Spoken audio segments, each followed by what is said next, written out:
আসসালামু আলাইকুম রহমতুল্লাহ বরাকাত। আলহামদুলিল্লাহ সালাত আসসালামু আল্লাহ রসুলিল্লাহ বাদ। সুপ্রিয় দর্শক শ্রোতা ভাই বোন, দেশ কিংবা প্রবাস যে যেখান থেকে আমাকে দেখছেন, আপনাদের সকলকে সাদর আমন্ত্রণ জানাচ্ছি আমাদের এই অত্যন্ত গুরুত্বপূর্ণ সংক্ষিপ্ত লাইভ অনুষ্ঠানে। প্রিয় দর্শক, আপনারা সবাই ইতোমধ্যে জেনে গেছেন আমাদের এই প্রিয় দেশটিতে দীর্ঘদিন পর্যন্ত যে লুটতরাজ চলে আসছিল, যে নানামুখী অবিচার, বৈষম্য এবং অন্যায় আচরণ চলে আসছিল, সেটার বিরুদ্ধে সর্বস্তরের মানুষ দীর্ঘদিন পর্যন্ত তাদের মধ্যে যে জমে থাকা ক্ষোভ সেটা তারা প্রকাশ করেছে। ছাত্র জনতার গণ আন্দোলনে ইতিমধ্যে আমরা জানি যে সরকার পতন হয়েছে। এই পুরো সাফল্যের যে মহানায়কেরা, বিশেষ করে আমাদের শিক্ষার্থীরা, তাদের সকলকে আমরা সকলে বিনম্র শ্রদ্ধা জ্ঞাপন করি। আল্লাহ রাব্বুল আলামিন তাদের সবাইকে এর জন্য সর্বোত্তম বিনিময় দান করুন এবং যে সমস্ত ছাত্র ভাইদেরকে বা যে সমস্ত নিরীহ নিরপরাধ মানুষদেরকে আমরা হারিয়েছি, যাদেরকে হত্যা করা হয়েছে, খুন করা হয়েছে, আমরা তাদের প্রত্যেকের রুহের মাগফিরাত কামনা করছি। আল্লাহ রাব্বুল আলামিন তাদের সবাইকে শাহাদাতের মর্যাদা দান করুন। প্রিয় দর্শক ভাই বোন, যে বিষয়টিকে আমি শুরুতেই বলতে চাই তা হলো যে বর্তমানে যে আনন্দঘন একটি পরিবেশ চলছে, এই পরিবেশে আমরা দেখতে পাচ্ছি যে অনেক সুযোগ সন্ধানীরা এমন সব কাজ করছে যে এই পুরো অর্জনটাকে ম্লান করে দেওয়ার জন্য সেগুলো যথেষ্ট হতে পারে। তোমাদের থেকে একটি গুরুত্বপূর্ণ বিষয় হলো যে লুটতরাজ চলছে।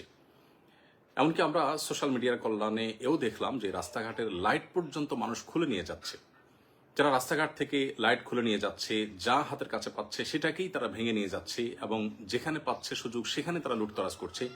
এরা কখনো এদেশের বন্ধু হতে পারে না, এরা দেশের শত্রু। এই মানুষগুলো কখনো শিক্ষার্থী বা প্রকৃত অর্থে যারা আন্দোলনকারী ছিল তারা নয়। এই মানুষগুলো অবশ্যই সুযোগ সন্ধানী এবং এই লুটপাট যে কোনো মূল্যে আমাদেরকে বন্ধ করতে হবে।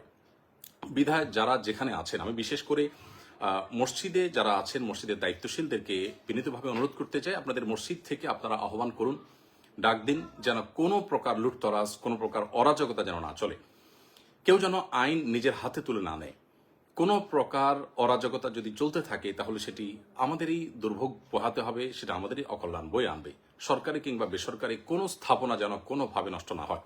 বিশেষ করে মসজিদগুলো থেকে যদি একযোগে এই আওয়াজ উচ্চারিত হয় এবং সমাজের প্রত্যেকটা মানুষ যদি দায়িত্বশীলতার আচরণ করেন এবং যারাই অন্যায়ের দিকে হাত বাড়াচ্ছে তাদের হাতকে যদি আমরা থামিয়ে দিতে পারি, তাহলে সেটা আমাদের জন্য অত্যন্ত আনন্দের বিষয় হবে। অতএব আসুন, ছাত্রদের এই অর্জনকে, ছাত্র জনতার এই অর্জনকে ম্লান করে দেওয়ার মতো কাজগুলোকে যে কোনো মূল্যে থামাতে হবে।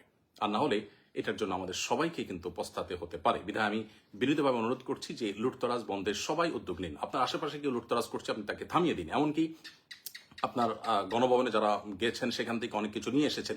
এটি মুসলিম সুলভ আচরণ নয়, এটা কোনো নীতিবান, কোনো আদর্শবান মানুষের কাজ নয় যে আপনি সেখানে রাষ্ট্রীয় সম্পদ যেগুলো আছে এগুলো তো রাষ্ট্রের সম্পদ, আপনার ট্যাক্সের কেনা টাকা জিনিস, এই দেশের জনগণের জিনিস। অতএব আপনিও যদি সেটা দিন শেষে লুটতরাজ করেন, তাহলে লুটতরাজকারীদের সাথে আপনার পার্থক্যের জায়গাটা কি থাকলো? আমি আবারও বলতে চাই অত্যন্ত বিনয়ের সাথে যে প্লিজ সবাই যার যার জায়গা থেকে শান্তি বজায় রাখুন এবং সবাই শান্ত হন। প্রিয় নবী সাল্লাল্লাহু আলাইহি সাল্লাম যখন মক্কা পুনরুদ্ধার করেছেন, মক্কাকে স্বাধীন করেছেন, তখন কিন্তু তিনি মক্কায় কোনো মানুষের কোনো প্রকার জানমালের ক্ষয়ক্ষতি হতে দেননি, বরং সেখানে একরকম অনেকটা রক্তপাতহীনভাবেই কিন্তু তিনি মক্কা বিজয় করেছেন। তার সে মক্কা বিজয়ের ইতিহাস আমরা স্মরণ করার চেষ্টা করি এবং মক্কা বিজয়ের সময় তিনি যে বিনয়ের পরিচয় দিয়েছেন, তিনি যে আল্লাহর কৃতজ্ঞতা জ্ঞাপন করেছেন, সেটিকে আমরা স্মরণ করি।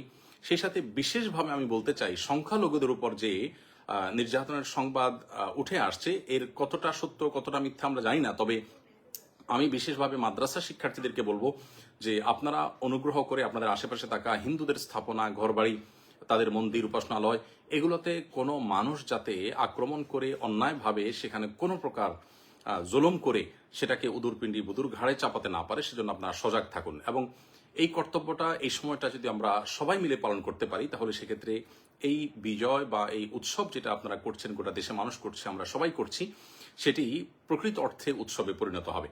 বিধায় কোনো সংখ্যালঘুর উপর যদি নির্যাতন হয়, তাহলে সেক্ষেত্রে যে জুলুমের বিরুদ্ধে আন্দোলন হলো, যেই জুলুমের বিরুদ্ধে এই গণ আন্দোলন হলো, গণ অভ্যুত্থান হলো, আমরা ৭১ দেখিনি, আমরা ২৪ দেখেছি। আমরা এই গণ আন্দোলনের যে সাক্ষী হয়েছি, সেটি প্রকৃত অর্থে সার্থক হবে তখনই যখন এটাকে সম্পূর্ণরূপে সংখ্যালঘুদের উপর নির্যাতন বন্ধ এবং সকল প্রকার লুটতরাজ বন্ধ করার প্রচেষ্টা আমরা প্রত্যেকটা মানুষ করতে পারবো। আমি আবারও বলছি যে সংখ্যালঘুদের নিরাপত্তা সবাই নিশ্চিত করুন প্লিজ।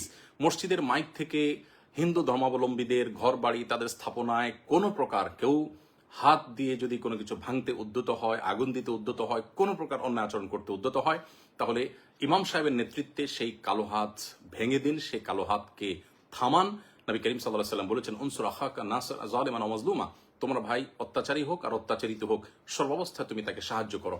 অত্যাচারিত যে তাকে সাহায্য করার অর্থ তো খুবই পরিষ্কার, যিনি অত্যাচারী তাকে সাহায্য করার অর্থ হলো তার অত্যাচার থেকে তার হাতটাকে বন্ধ করে দেওয়া, থামিয়ে দেওয়া, অর্থাৎ তার অত্যাচারকে বন্ধ করার উদ্যোগ নেওয়া। অতএব আসুন প্রতিটা মসজিদের মাইক থেকে সংখ্যালঘুদের রক্ষা, তাদের প্রতি অন্যায় আচরণ যাতে কোনোভাবে না হয় সেগুলো আমরা সতর্ক করি, প্রত্যেকটা মানুষকে সজাগ করি, সবাই যেন চোখ কান খাড়া রাখি এবং সেই সাথে বিশেষভাবে যত প্রকার লুটতরাজ হচ্ছে বা হয়েছে এগুলো যেন বন্ধ হয়। কোনোভাবে রাষ্ট্রীয় কিংবা বেসরকারি কোনো প্রকার স্থাপনায় কেউ যেন কোনোভাবে হাত না দেয়, কোনোভাবে যেন সেটা ভাঙচুর না করে। আমরা আল্লাহকে ভয় করি, দিন শেষে আল্লাহ তাআলার কাছে এগুলোর জন্য জবাবদিহি করতে হবে। সামান্য একটা জিনিস আপনি নিয়ে গেলেন, এর জন্য আপনার জাহান্নামে যেতে হতে পারে। মনে রাখবেন, রাষ্ট্রের সম্পদ এটা কোটি কোটি মানুষের মালিকানাধীন সম্পদ। বিধায় কিয়ামতের ময়দানে এত কোটি মানুষের কাছে আপনি এই দায় কিভাবে পরিশোধ করবেন, এর জবাবদিহি কিভাবে আপনি দিবেন? বিধায় আল্লাহকে ভয় করুন, কোনো প্রকার লুটতরাজ হতে দিবেন না এবং সংখ্যালঘুদের নিরাপত্তা নিশ্চিত করবার জন্য মসজিদের মাইক ব্যবহার করুন, অন্যায়ের বিরুদ্ধে মসজিদের মাইক থেকে আহ্বান করুন, মাদ্রাসার শিক্ষার্থীরা তাদের পাহারাদারি করুন। আবারও বলছি যে প্রিয় নবী সাল্লাল্লাহু আলাইহি ওয়াসাল্লাম মক্কা বিজয়ের পর তিনি কিন্তু কোনো প্রকার আজকের পৃথিবীতে যে বুনো উল্লাস হয়ে থাকে এরকম উল্লাস বা উল্লাসের উন্মাদনা এটি কিন্তু তিনি করেননি। আল্লাহ সুবহানাহু ওয়া তাআলা বলেছেন, ইযা জাআ নাসরুল্লাহি ওয়াল ফাতহু, যখন আল্লাহ সাহায্য এবং বিজয় আসে, ওয়ারাইতান নাস ইয়াদখুলুনা ফি দীনিল্লাহি আফওয়াজা, এবং আপনি দেখবেন লোক দলে দলে আল্লাহর দ্বীনে প্রবেশ করছে, অনুগত হচ্ছে, তখন ফাসাব্বিহ বিহামদি রাব্বিকা ওয়াস্তাগফিরহু, আল্লাহ তাআলার তাসবিহ মাখা প্রশংসা আপনি জ্ঞাপন করুন এবং আল্লাহ তাআলার কাছে ইস্তেগফার এবং ক্ষমা প্রার্থনা করুন। একজন মুসলিম বিজয়ের আনন্দে আল্লাহর শুকরিয়া আদায় করবে, বিনয় অবনত হবে এবং নিজেদের কোনো ভুল ত্রুটি হয়ে থাকলে তার জন্য আল্লাহর কাছে ক্ষমা প্রার্থনা করবে। দম্ভ বা অহংকার তারা দেখাবে না। যারা দম্ভ দেখিয়েছে, অহংকার করেছে, তাদের অহংকার এবং দম্ভ কিভাবে চূর্ণ হয়েছে আমরা দেখেছি। আমরাও যদি একই কাজ করি তাহলে একই পরিণতি আমাদেরকে বরণ করতে হবে। যারা জুলুম করেছে, লুটতরাজ করেছে, অবিচার করেছে, বৈষম্য করেছে, সেগুলোর পরিণতি আমরা দেখতে পেয়েছি। আমরাও যদি একই কাজ করি বা আপনারাও যদি সাধারণ মানুষও যদি একই কাজ করেন তাহলে একই পরিণতি আমাদেরকে বরণ করতে হবে। আল্লাহর ভয় আমরা অন্তরে জাগ্রত রাখি।